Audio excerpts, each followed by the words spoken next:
Donc nous allons, à travers ce diaporama, passer un peu les principaux thèmes que nous avions abordés avec vous lors de la campagne électorale et faire un point sur les réalisations en cours et également les projets qu'il nous reste à accomplir.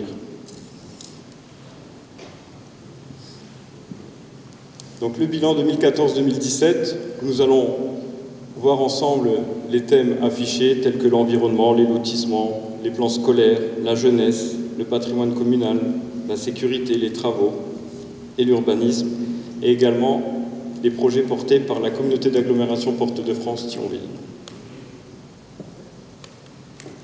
Au niveau de l'environnement, à Fontoy, nous nous sommes dotés d'un réseau de chaleur urbain pour les principaux bâtiments communaux. Actuellement, la mairie, l'école du centre, l'école des Platanes, la Perception, la salle Pierre-Cheillère où nous sommes actuellement, la maison de retraite, le centre socio-culturel bénéficie de ce mode de chaleur. L'objectif était de s'affranchir un maximum des énergies fossiles, de tirer profit des millions de mètres cubes d'eau accumulés après l'ennoyage pour en extraire les calories. Une véritable richesse est sous nos pieds. Ce n'est pas le directeur du syndicat des eaux qui va nous dire le contraire.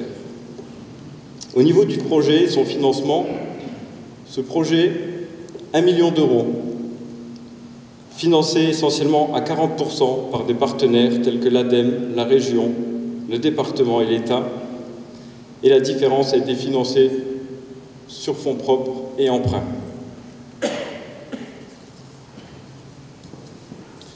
Toujours environnement et écologie. Dès lors que nous procédons à la rénovation de nos bâtiments, nous nous posons la question s'il faut, et nous ne la posons plus beaucoup, nous procédons à l'isolation des bâtiments communaux afin de les rendre moins énergivores.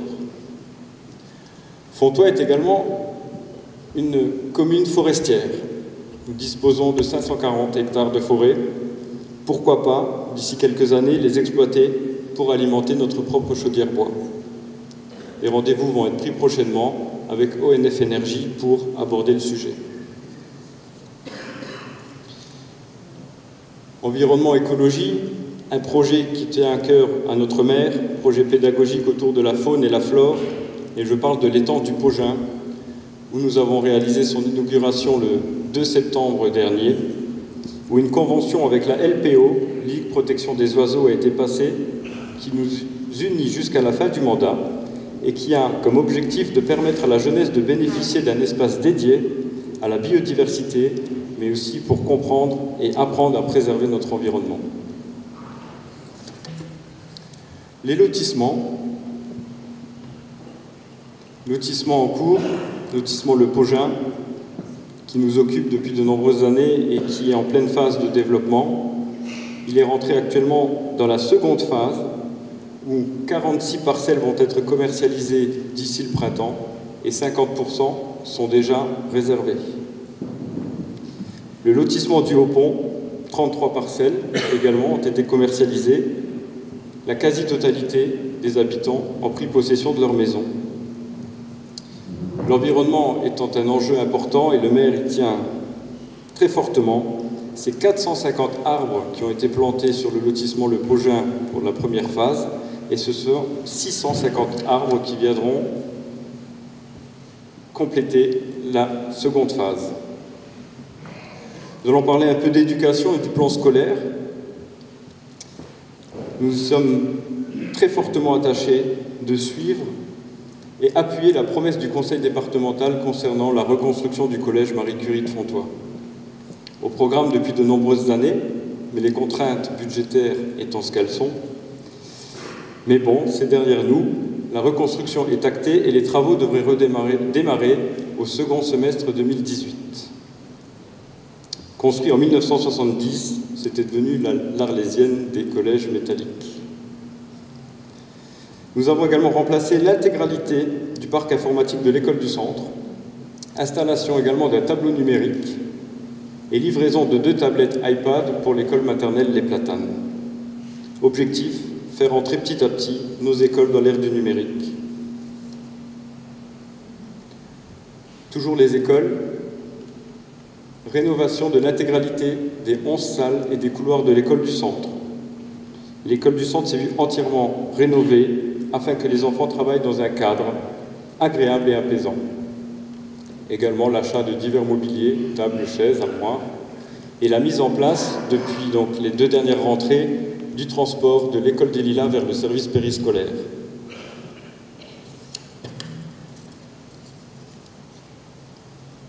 Plan scolaire jeunesse, la cour de l'école a bénéficié d'une requalification totale, ainsi que le parvis de la mairie, pour un projet total de 408 769 €, financé à hauteur de quasiment 60% par des subventions de l'État et du département. La différence sur emprunt et fonds libres. La cour d'école a bénéficié de l'aménagement d'un city-stade, du parvis de la mairie, de la réfection des sols dans son intégralité et la construction d'un local de rangement à destination de nos associations. Vous pourrez le voir sur la plaque suivante.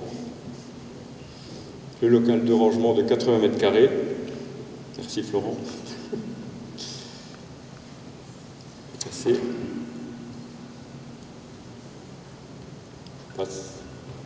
La jeunesse. Nous étions engagés à redémarrer le centre aéré à l'école des Platanes en partenariat avec l'association Famille Rurale et la CAF. Nous constatons une belle fréquentation de ce centre aéré et également, je souligne le soutien financier du CCAS pour les familles qui fréquentent le centre aéré plusieurs fois dans l'année. Nous avons également poursuivi l'opération Sport-Vacances qui a pour objectif de faire découvrir gratuitement à tous les enfants les différentes disciplines qui leur sont proposées dans la commune. Les mercredis récréatifs à thème, avec l'arrivée des rythmes scolaires. Il a fallu occuper les enfants le mercredi également après-midi et en partenariat également avec Famille Rurale et la CAF de la Moselle, nous avons mis en place chaque mercredi des mercredis récréatifs à thème. Nous soutenons également les formations telles que le BAFA, le BAFD et les formations au premier secours. Et je remercie d'ailleurs M. Santoni pour sa grande disponibilité sur le sujet.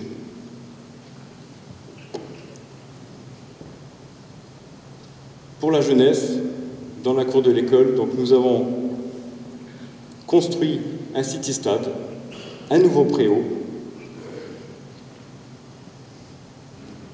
Nous avons également élaboré avec Sadak, l'animateur de la commune, l'élaboration de chantiers projets, réalisation de divers travaux sur les espaces communaux et en contrepartie, les jeunes se voient récompensés par des voyages, que ce soit au ski, à la mer ou par la visite de diverses capitales. Un bel exemple de citoyenneté et cela permet à la jeunesse de leur faire découvrir le monde du travail. Nous avons procédé, au début du mandat, à la réhabilitation totale de la salle Pierre Cheyer où nous nous trouvons. Toutes les menuiseries, l'isolation, la toiture, le chauffage, les sanitaires, les peintures ont été entièrement rénovées pour un budget total de 825 700 €, subventionné à hauteur de 50% par l'État et le conseil départemental, la différence par emprunt et fonds libres. L'année dernière également, nous avons procédé à la réhabilitation totale de l'aire de jeu de la place de la mairie. Place de la mairie avait plus de 25 ans. Les jeux étaient dans un triste état, après 25 ans d'utilisation, où les enfants ont usé leurs culottes sur les toboggans. Et donc elle a été entièrement rénovée, et également la création d'une aire de jeu au lotissement du cottage de la Vallée, qui devrait se voir complétée cette année, pour un montant total de 45 897 €.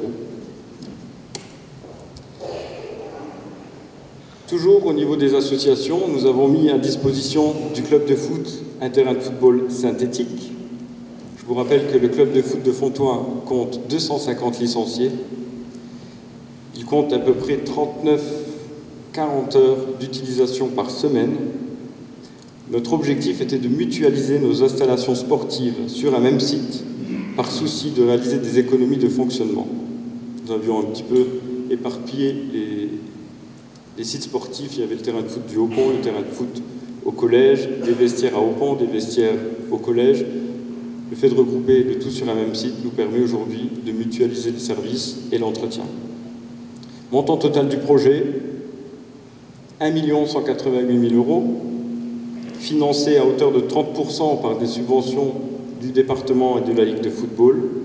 La vente du terrain du Haut-Pont a permis d'acquérir 515 000 € pour ce projet et les fonds libres pour un peu plus de 300 000 €. En direction de la jeunesse, toujours, l'installation d'un nouveau conseil municipal des jeunes. Et je souligne ici le travail remarquable et la présence des jeunes à toutes les manifestations patriotiques. Élus pour 3 ans, ils ont été force de proposition et ont travaillé sur de nombreux sujets tels que l'environnement, la culture et la solidarité. Leur mandat ayant pris fin l'année dernière, Christelle et Roland sont en charge de mettre en place le nouveau conseil municipal des jeunes pour la seconde partie du mandat. J'espère qu'ils seront parmi nous l'année prochaine. Un projet qui nous a occupé longuement pendant la première partie du mandat, et bien avant d'ailleurs, c'est l'extension de la maison de retraite, laquelle nous avons inaugurée l'année dernière. L'EHPAD du Val-de-Fensch, un projet de 4 400 000 €, financé également par de nombreux partenaires, tels que le CD57, l'ARS, les caisses de retraite, nos fonds libres et un prêt du Crédit Foncier pour 2 900 000 €. L'âtre du Val-de-Fensch, c'est plus de 25 ans d'existence. L'extension a permis d'ajouter 23 lits supplémentaires, dont 12 sont réservés à la maladie d'Alzheimer. Un service de qualité à la disposition des familles fenchoises et des alentours, et je salue le travail des équipes de l'EHPAD ainsi que celle du directeur Bernard Buchy. Au niveau du patrimoine de la commune dispose de nombreux appartements et également d'une zone artisanale. Et nous nous sommes fixés comme objectif, en fonction des opportunités, de réaliser soit des acquisitions ou de procéder à certaines ventes sur des bâtiments devenus trop vétustes pour lesquels cela nécessiterait de trop lourds investissements pour la commune. Acquérir de nouveaux bâtiments pour se faire de la réserve foncière et voir aboutir peut-être un jour de nouveaux projets. Le parc locatif de la commune est générateur de forts revenus. Sans ces revenus, sans ce travail de fond depuis de nombreuses années, ajouté à ça la baisse des dotations de l'État, je peux vous dire que nous serions au régime sec. Donc, il faut entretenir ce patrimoine, il faut le faire fructifier et surtout qu'on se batte pour le conserver et conserver les revenus qui vont avec. Au niveau culture et manifestation, nous avons mis l'accent en priorité sur la culture et les manifestations patriotiques pour associer la jeunesse à toutes ces actions. Vous voyez sur les photos qui vont apparaître, à l'occasion du 70e anniversaire de la libération de Fontoy, l'école du centre et la classe de Madame Céline Augabil a fait un travail remarquable sur cette histoire du passé. Également le jumelage avec la ville de Sermenat, d'ailleurs à qui j'adresse tous mes vœux, s'ils sont peut-être sur Facebook, ils nous voient peut-être, donc je leur souhaite tous nos meilleurs vœux, fêtera ses 20 ans cette année. Et également, si nous voulons que ce jumelage perdure, il nous faut à tout prix intégrer la jeunesse et nos associations et promouvoir les échanges, que ce soit sportifs ou culturels. Au niveau des manifestations, nous avons mis en place depuis 2 années maintenant, avec les associations de la commune, un calendrier de manifestations commun. Depuis, grâce à cela, de nouvelles manifestations ont vu le jour, comme la course pédestre, la Fenchoise, organisée aujourd'hui par le club de foot, le Téléthon, l'été dansant, la fête de la musique, les concerts de Noël et bien d'autres nouveautés encore à venir en 2018. Mesdames, Messieurs des associations, nous avons émis le souhait ensemble de créer un comité des fêtes. Nous l'avons présenté en fin d'année dernière et cela devrait se concrétiser courant du premier trimestre 2018 avec l'Assemblée générale de familles rurales. Merci pour votre soutien et votre participation. Personne ne dort? Non. Ça va. Je vais un peu accélérer parce que sinon je vais me faire appeler Arthur. Au niveau de la sécurité dans nos rues, lors des réunions de quartier organisées tout au début du mandat, nous nous sommes engagés à venir vous rencontrer dans vos quartiers et à écouter vos doléances, vos souhaits. Et la sécurité était un élément qui revenait constamment. Alors certains souhaitent des coussins berlinois, d'autres des chicanes, puis ensuite on veut les retirer parce que ça fait un peu de bruit devant chez soi. Mais nous avons entendu vos demandes et nous avons procédé donc à la pose de coussins berlinois dans la rue de la Paix, rue Jean Burger, rue de Neufchef, Cottage de la Vallée, rue du Haut-Pont. Financement du projet pour 47 510 €.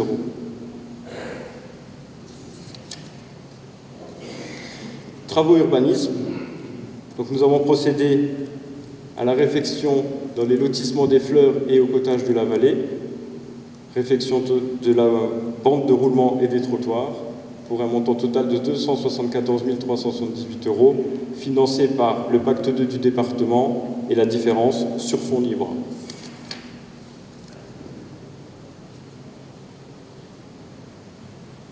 Également a vu le jour la liaison pédestre entre le Pogin et le village, un élément important pour pouvoir relier les habitants du Pogin à la commune de Fontoy. En partenariat avec la SEBL, cette liaison a vu le jour l'année dernière. La mise en accessibilité des bâtiments et des voiries pour les personnes à mobilité réduite est également une de nos priorités. Action sociale et citoyenne. Soutenir le rôle du Centre social d'action sociale et de la Croix-Rouge. En 2017, 159 familles ont été aidées par le CCAS de Fontoy. Aide accordée au règlement des demi-pensions du collège et des lycées, aide pour le centre aéré, aide pour les dépenses d'énergie, bons alimentaires, aide de Noël et de Pâques pour les demandeurs d'emploi. 300 colis de Noël ont été distribués à nos aînés de 80 ans et plus. Voilà les actions de chaque année de votre CCAS. Le CCAS fonctionne avec une subvention communale de 38 000 € par an et perçoit un loyer d'un bâtiment dont il est propriétaire. Je tiens à remercier toute l'équipe d'Anne-Marie Paillefer au niveau de la Croix-Rouge pour le travail qu'ils effectuent au quotidien auprès de nos habitants. Toujours dans les actions sociales et citoyennes, nous comptons poursuivre et accompagner les habitants en recherche d'emploi, de logement, que ce soit sur Néolia, l'OJS, donc les bailleurs sociaux, mais également de nos bâtiments communaux. Accompagner les copropriétés fragiles et en difficulté, mettre en place des dispositifs d'observation et de prévention, donc le POPAC, Programme opérationnel de prévention et d'accompagnement des copropriétés de Moselle, en partenariat avec notre communauté d'agglomération et le département. Depuis la mise en place de ce dispositif, c'est 25 dossiers de demande de travaux qui ont été déposés. Action sociale et citoyenne. Nous avons mis en place le dispositif voisins vigilants et participation citoyenne. Aujourd'hui, c'est 200 foyers qui se sont inscrits sur cette plateforme à Fontoy. Alors ne vous imaginez pas que cela va faire des miracles et que du jour au lendemain, il n'y a plus de cambriolage. Je pense que là, on sera tous d'accord. Mais le principal objectif du maire et de l'équipe était vraiment de recréer de la solidarité dans les quartiers, apprendre à se connaître, parce qu'aujourd'hui, on part travailler le matin, on rentre tard le soir, et on ne connaît même pas son propre voisin. Donc je dois avouer que sur ce point-là, les voisins vigilants ont vraiment aidé au voisinage à recréer des liens et à discuter ensemble. Prochainement, une réunion devrait se tenir avec les référents de quartier et les forces de l'ordre, et un point sur la situation leur sera présenté avec l'adjudant Bourroven, ce qui a permis de retrouver M. Capello sain et sauf dans la même soirée, un peu plus loin sur le site du Cachetel. Sans cet outil-là, ça aurait été très compliqué d'organiser une battue en si peu de temps. Passons au bilan de l'intercommunalité. L'intercommunalité a procédé à l'élaboration de nouvelles pistes cyclables entre Avange, Fontoy et Fontoy-Lombrange, et le montant de l'investissement réalisé par la communauté d'agglomération est de 430 000 € hors taxe. L'objectif de la communauté d'agglomération est clair, et d'assurer la liaison avec les pistes de la Moselle, rive gauche et rive droite. Je vous invite à vous y balader, surtout sur les communes du plateau, dans un cadre chaleureux et verdoyant. L'intercommunalité également a procédé en début de mandat à une étude thermographique sur l'ensemble des habitations de la commune, étude qui est à votre disposition en mairie. Objectif, vous sensibiliser et vous accompagner dans la maîtrise de votre consommation d'énergie. Des travaux d'assainissement également dans la rue de Neufchef ont été réalisés cette année, pour un montant total de 40 000 €. Voilà pour le bilan. On va essayer d'être le plus synthétique possible, vous présenter les principaux axes de nos travaux. Et je vais vous présenter rapidement le programme pour les années qui nous attendent, 2018, 2020 et plus lointain, en fonction de l'obtention de subventions et de financements. Au niveau de l'éducation, nous lancerons très rapidement, très prochainement, une étude de faisabilité pour un nouvel accueil périscolaire en vue de l'évolution démographique 2014-2025 pour une capacité d'environ 120 enfants. Notre périscolaire actuel est surchargé, dispose de 70-80 places maximum. Il nous faut vraiment réfléchir sur une nouvelle solution d'accueil pour ces enfants. Nous avons déjà rencontré la CAF, nous leur avons exposé nos problématiques et nous sommes renseignés sur les différents financements que nous pourrions obtenir pour mener à bien ce projet. Nous continuerons également le développement numérique dans nos écoles, que ce soit par le biais de tablettes ou de tableaux numériques. Prochain projet, très important, pas des moindres, qui nous donne beaucoup de mal, de par sa situation géographique sur la commune. Nous avons décidé de lancer l'étude de faisabilité de la construction d'une salle des fêtes, de parking et locaux techniques sur la zone du Rombois, en face du Super U. Cette zone de 20 hectares est classée actuellement en zone 2 au titre du PPRM.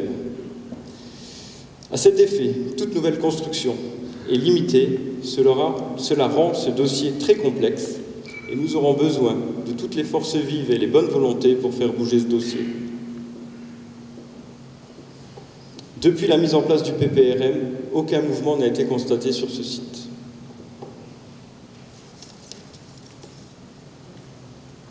Sécurité. Lors du précédent mandat, nous avons mis en place des systèmes de vidéosurveillance. Et si le besoin en était, nous pourrions éventuellement étendre ce dispositif aux entrées de ville de la commune ou sur certains bâtiments communaux si besoin. Travaux urbanisme. Poursuivre la réflexion et la modernisation des rues et des voies communales. La rue de l'école, les travaux ont démarré très récemment. Grâce à un appel d'offres très intéressant, nous pourrons procéder à l'enfouissement des réseaux qui n'étaient pas prévus au départ dans l'enveloppe budgétaire. Programme 2018-2020 de la communauté d'agglomération Port-de-France-Thionville. Bon, j'en ai pris quelques-uns, M. Cuny, je sais qu'il y en a d'autres, mais ceux qui nous concernent est le déploiement de la fibre optique FTTH à l'horizon de 2020. Et je compte sur René André, une fois si je l'ai vu, pour tenir ses promesses de déploiement de la fibre Orange sur les communes de plateau d'ici la fin du mandat. Une réelle révolution numérique pour notre commune. Europort, répondre aux besoins des ports maritimes de Rotterdam et d'Anvers, tous deux saturés. Les atouts de ce port sont nombreux, mais ce qu'il faut retenir, c'est la création à terme de 1500 emplois. S-Hub, bâtiment dédié à de l'espace de télétravail et de coworking. Un territoire comme le nôtre, à 2 pas du Luxembourg, va certainement faciliter les déplacements de nos concitoyens qui passent des fois 2 à 3 heures par jour dans leur voiture pour le trajet, ce qui leur permettra peut-être de démarrer leur journée dans ce bâtiment et partir un peu plus tard quand les bouchons seront résorbés. La base de loisirs nautiques, inaugurée le 2 septembre dernier, est un réel fleuron du tourisme fluvial dans le nord mosellan. Il est doté de 90 anneaux à disposition des plaisanciers et d'un camping de haut standing de 2 hectares. Une halte idéale entre Rémy-Chénès. Vous l'aurez bien compris, nous ne manquons pas de projets, mais ce qui nous manque, ce sont les moyens. Donc nous espérons sincèrement pouvoir mener à bien d'ici la fin du mandat, en tout cas démarrer certains de nos travaux, sous condition d'obtention des subventions et des financements. Je vous remercie de votre attention et je vais passer la parole à notre maire, Henri Paulet.